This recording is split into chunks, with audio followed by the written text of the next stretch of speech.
ಶಿವಣ್ಣ ಅವರು ಸಿನಿಮಾ ಬಗ್ಗೆ ಏನು ಹೇಳಿದ್ರು? ಯಾಕಂದರೆ ಯಾವಾಗಲೂ ನಿಮ್ಮ ಹಿತೈಷಿಯನ್ನು ನಿಮಗೆ ಒಳ್ಳೇದಾಗಲಿ ಅಂತ ಬಯಸುವಂಥ ಅವರು ಶಿವಣ್ಣ ಅವರು. ಖಂಡಿತ ನನಗೆ ಒಬ್ಬ ಸ್ವಂತ ಅಣ್ಣ ಇದ್ರೂ ಈ ಥರ ಕೇರ್ ತೊಗೋತಾ ಇರಲಿಲ್ಲ ಅನಿಸುತ್ತೆ. ಯಾಕಂದರೆ UI ಸೆಟ್ಗೆ ಅವ್ರಿಗೆ ಉಪೇಂದ್ರ ಅವ್ರ ಕಂಡ್ರೆ ತುಂಬ ಇಷ್ಟ. ಅವ್ರಿಗೂ ಮೆಚ್ಚಿನ ನಿರ್ದೇಶಕ ಯಾರು ಅಂದರೆ ಉಪೇಂದ್ರ ಅವ್ರು ಅಂತಲೇ ಅನ್ನೋದು. 4-5 ಸತಿ ಬಂದು ಏನು ನಡೀತಾ ಇದೆ ಅಂತ ನೋಡಿ, ನಮ್ಮದು ಪ್ರತಿಯೊಂದು ಹಂತದಲ್ಲೂ ಸಾಂಗ್ ರಿಲೀಸ್ ಮಾಡಿದಾಗಲೂ ಬಂದು, ಈಗ ನಾಳಿದ್ದು ಪ್ರೀ ರಿಲೀಸ್ ಇವೆಂಟ್ ಅದಕ್ಕೂ ಬರ್ತಾ ಇದ್ದಾರೆ.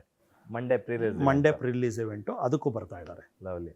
ಸೊ ನಿಮ್ಮ ಪ್ರೀ ರಿಲೀಸ್ ಇವೆಂಟ್ ಮುಗಿಸ್ಕೊಂಡು ಅವ್ರು ಫಾರಿನ್ಗೆ ಹೋಗ್ತಾರೆ. ಹೌದು, ಸೂಪರ್. ನೋಡಿ ಅವ್ರಿಗೆ ಉಪೇಂದ್ರ ಅವ್ರ ಬಗ್ಗೆ ನಮ್ಮ ಬಗ್ಗೆ ಎಷ್ಟು ಪ್ರೀತಿ ಅಂತ ಇದರಲ್ಲೇ ಗೊತ್ತಾಗುತ್ತೆ. 18th ಅವ್ರು ಹೋಗ್ತಾ ಇದ್ರೂ 16th ಇದಕ್ಕೆ ಅಟೆಂಡ್ ಮಾಡಿಬಿಟ್ಟು ಹೋಗ್ತಾ ಇದ್ದಾರೆ. ಸರ್, ಇದು ಕ್ಲೀಶೆ ಅನಿಸ್ಬೋದು, ನಿಮಗೆ ಬೇಸರನೂ ತರಿಸ್ಬೋದು. ಆದರೆ ನನ್ನ ಆಡಿಯನ್ಸ್ ಪಾಯಿಂಟ್ ಆಫ್ ವ್ಯೂ ಅಲ್ಲಿ ನಾನು ಕೇಳ್ತಾ ಇದ್ದೀನಿ, ಒಬ್ಬ ಪತ್ರಕರ್ತ ಅನ್ನೋದಕ್ಕಿಂತ ಹೆಚ್ಚಾಗಿ. ಸುದೀಪ್ ಸರ್ ಸಿನಿಮಾ ಮತ್ತು ಉಪ್ಪಿ ಸರ್ ಸಿನಿಮಾಗಳು ಒಂದು 4-5 ದಿವಸಗಳ ಅಂತರದಲ್ಲಿ ಬರ್ತಾ ಇದೆ ಅಂದಾಗ, ಎಲ್ಲ ಒಂದು ಕಡೆ ಒಳ್ಳೆ ಥಿಯೇಟ್ರ್ ಸೆಟಪ್ಪು ಮತ್ತು ಬಾಕ್ಸ್ ಆಫೀಸ್ ಕ್ಲ್ಯಾಶು ಇವೆಲ್ಲ ಆಗುತ್ತೆ ಅಂತಕ್ಕಂಥದ್ದು ಒಂದಷ್ಟು ಮೇಲ್ನೋಟಕ್ಕೆ ಕಂಡು ಬರ್ತಾ ಇರ್ತಕ್ಕಂಥದ್ದು. ಇವೆಲ್ಲ ಕ್ಲ್ಯಾಶ್ ಅವೆಲ್ಲ ಏನಿಲ್ಲ. ಯಾಕಂದರೆ ನಾವು ಸುದೀಪ್ ಅವರೆಲ್ಲ ಭಾಳ ಆತ್ಮೀಯರು. ಈಗ ಅವ್ರು ಹೇಳಿದ್ದಾರೆ ಅದು ನಿರ್ಮಾಪಕನ ಬಿಟ್ಟಿದ್ದು ಅಂತ. ಮತ್ತು ಹಬ್ಬಗಳು ಬರ್ತಾ ಇದೆ. ಸೊ ಡಿಸೆಂಬರು ಮತ್ತು ಜನವರಿ ಎಲ್ಲ ಕಂಟಿನ್ಯೂಸ್ ರಜಾ ಇದೆ. ಅದಕ್ಕೆ ಅಡ್ವಾಂಟೇಜ್ ತೊಗೋಬೇಕು ಅಂತ ಆ ನಿರ್ಮಾಪಕರು ಡಿಸೈಡ್ ಮಾಡಿದ್ದಾರೆ. ಸೊ ಅದನ್ನು ನಾವು ಯಾವುದೇ ರೀತಿ ಕ್ಲ್ಯಾಶ್ ಆಗದೆ ಇರೋ ಥರ ನಾವು ಬಿಹೇವ್ ಮಾಡಿಕೊಂಡು ನಾವು ಇದನ್ನು ಮುಂದುವರಿ. ಇನ್ಫ್ಯಾಕ್ಟ್ ಸುದೀಪ್ ಸರ್ ಕೂಡ ನಿಮಗೆ ಆಪ್ತರು. ಅವರು ರೀಸೆಂಟಾಗಿ ಮ್ಯಾಕ್ಸ್ ಪ್ರೆಸ್ ಕಾನ್ಫರೆನ್ಸಲ್ಲಿ ಒಂದು ಬ್ಯೂಟಿಫುಲ್ ಮಾತು ಹೇಳಿದ್ರು. ಒಂದು ವಾರ ಬಿಫೋರ್ ನಮ್ಮ ಗುರುಗಳ ಸಿನಿಮಾ ಬರ್ತಾ ಇದೆ, ಅದಾದಮೇಲೆ ಅವ್ರ ಶಿಷ್ಯನ ಸಿನಿಮಾ, ನನ್ನ ಸಿನಿಮಾ ಬರ್ತಾ ಇದೆ ಅಷ್ಟೇ ಹೇಳಿದ್ರು. ಅದೇ ಶಿವಣ್ಣ ಅವರು ಸಿನಿಮಾ ಬಗ್ಗೆ ಏನು ಹೇಳಿದ್ರು? ಯಾಕಂದರೆ ಯಾವಾಗಲೂ ನಿಮ್ಮ ಹಿತೈಷಿಯನ್ನು ನಿಮಗೆ ಒಳ್ಳೇದಾಗಲಿ ಅಂತ ಬಯಸುವಂಥ ಅವರು ಶಿವಣ್ಣ ಅವರು. ಖಂಡಿತ ನನಗೆ ಒಬ್ಬ ಸ್ವಂತ ಅಣ್ಣ ಇದ್ರೂ ಈ ಥರ ಕೇರ್ ತೊಗೋತಾ ಇರಲಿಲ್ಲ ಅನಿಸುತ್ತೆ. ಯಾಕಂದರೆ UI ಸೆಟ್ಗೆ ಅವ್ರಿಗೆ ಉಪೇಂದ್ರ ಅವ್ರ ಕಂಡ್ರೆ ತುಂಬ ಇಷ್ಟ.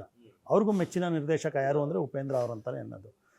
4-5 ಸತಿ ಬಂದು ಏನು ನಡೀತಾ ಇದೆ ಅಂತ ನೋಡಿ, ನಮ್ಮದು ಪ್ರತಿಯೊಂದು ಹಂತದಲ್ಲೂ ಸಾಂಗ್ ರಿಲೀಸ್ ಮಾಡಿದಾಗಲೂ ಬಂದು, ಈಗ ನಾಳಿದ್ದು ಪ್ರೀ ರಿಲೀಸ್ ಇವೆಂಟ್ ಅದಕ್ಕೂ ಬರ್ತಾ ಇದ್ದಾರೆ. ಮಂಡೇ ಪ್ರೀ ರಿಲೀಸ್ ಇವೆಂಟು ಅದಕ್ಕೂ ಬರ್ತಾ ಇದ್ದಾರೆ. ಲವ್ಲಿ.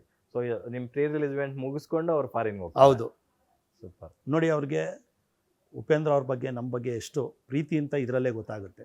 18th ಅವ್ರು ಹೋಗ್ತಾ ಇದ್ರೂ 16th ಇದಕ್ಕೆ ಅಟೆಂಡ್ ಮಾಡಿಬಿಟ್ಟು ಹೋಗ್ತಾ ಇದ್ದಾರೆ.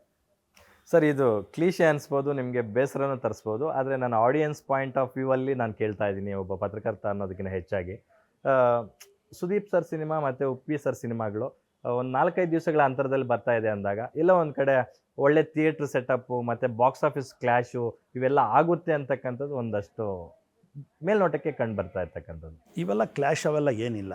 ಯಾಕಂದರೆ ನಾವು ಸುದೀಪ್ ಅವರೆಲ್ಲ ಭಾಳ ಆತ್ಮೀಯರು. ಈಗ ಅವ್ರು ಹೇಳಿದ್ದಾರೆ ಅದು ನಿರ್ಮಾಪಕನ ಬಿಟ್ಟಿದ್ದು ಅಂತ. ಮತ್ತು ಹಬ್ಬಗಳು ಬರ್ತಾ ಇದೆ. ಸೊ ಡಿಸೆಂಬರು ಮತ್ತು ಜನವರಿ ಎಲ್ಲ ಕಂಟಿನ್ಯೂಸ್ ರಜಾ ಇದೆ. ಅದಕ್ಕೆ ಅಡ್ವಾಂಟೇಜ್ ತೊಗೋಬೇಕು ಅಂತ ಆ ನಿರ್ಮಾಪಕರು ಡಿಸೈಡ್ ಮಾಡಿದ್ದಾರೆ. ಸೊ ಅದನ್ನು ನಾವು ಯಾವುದೇ ರೀತಿ ಕ್ಲ್ಯಾಶ್ ಆಗದೆ ಇರೋ ಥರ ನಾವು ಬಿಹೇವ್ ಮಾಡಿಕೊಂಡು ನಾವು ಇದನ್ನು ಮುಂದುವರಿ. ಇನ್ಫ್ಯಾಕ್ಟ್ ಸುದೀಪ್ ಸರ್ ಕೂಡ ನಿಮಗೆ ಆಪ್ತರು. ಅವರು ರೀಸೆಂಟಾಗಿ ಮ್ಯಾಕ್ಸ್ ಪ್ರೆಸ್ ಕಾನ್ಫರೆನ್ಸಲ್ಲಿ ಒಂದು ಬ್ಯೂಟಿಫುಲ್ ಮಾತು ಹೇಳಿದ್ರು. ಒಂದು ವಾರ ಬಿಫೋರ್ ನಮ್ಮ ಗುರುಗಳ ಸಿನಿಮಾ ಬರ್ತಾ ಇದೆ, ಅದಾದಮೇಲೆ ಅವ್ರ ಶಿಷ್ಯನ ಸಿನಿಮಾ, ನನ್ನ ಸಿನಿಮಾ ಬರ್ತಾ ಇದೆ ಅಷ್ಟೇ ಹೇಳಿದ್ರು. ಅದೇ ಗ್ಯಾರಂಟಿ ನ್ಯೂಸ್, ಸುದ್ದಿ ಖಚಿತ, ನ್ಯಾಯ ನಿಶ್ಚಿತ.